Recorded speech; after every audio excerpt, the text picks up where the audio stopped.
I'm in Bologna for the Transatlantic Bridge, a joint endeavor between two universities in Europe, i.e. Madrid, Sciences Po Paris, and two universities in the US, SAIS, Johns Hopkins, and Yale. We're in Bologna, in the House of SAIS in Europe, with the aim of building togetherness.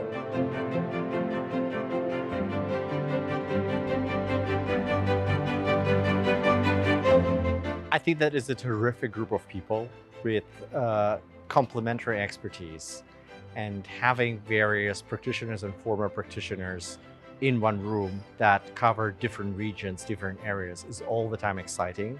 And it really brings value to bring together these different viewpoints on strategy, on economics, on security, on politics, and more.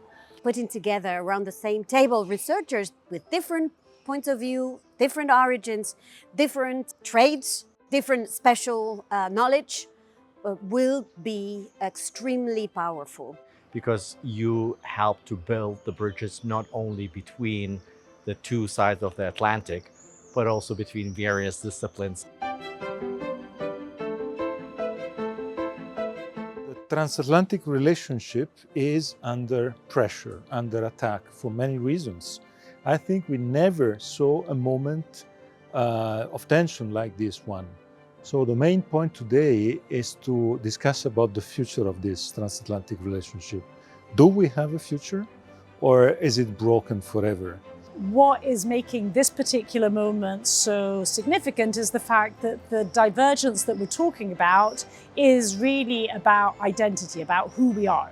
And we are trying here in Bologna at SAIS to find all the reasons and all the tools to guarantee a future to this cooperation and to this transatlantic relationship that is so important for the two parts of the Atlantic, but also for the world.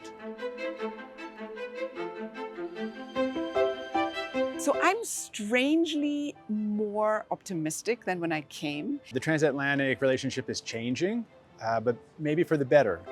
I think what really gives me hope is that American and European colleagues, for all the tumult, are still thinking about the same problems, are still in conversation with one another, and are defining the solution set very similarly. So even where it is more challenging to work together in this moment, we're looking to a future in which we're still partners and allies, and that's a cause for optimism.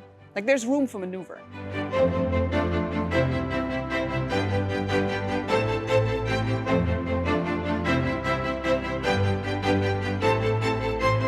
Need to think about it differently with a stronger Europe that's more autonomous and not relying on the US as much for its defense and security. There is a need to look beyond governments. There is a need to build those bridges at other levels, including at the level of universities, including at the level of the students, including at the level of researchers. Build togetherness, build understanding, build the capacity to keep those bridges alive, to keep the partnership alive.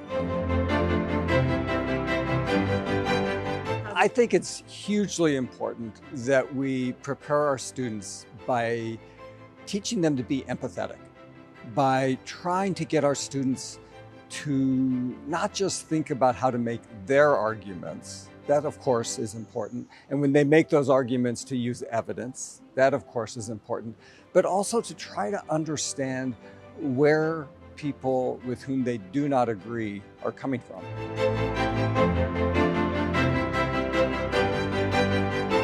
The future of the transatlantic relationship depends on a Europe that sort of comes into its own and, in a way, becomes an equal partner. The future of the transatlantic relationship depends on the ability to reconstitute a relationship after the recognition of a breach of trust.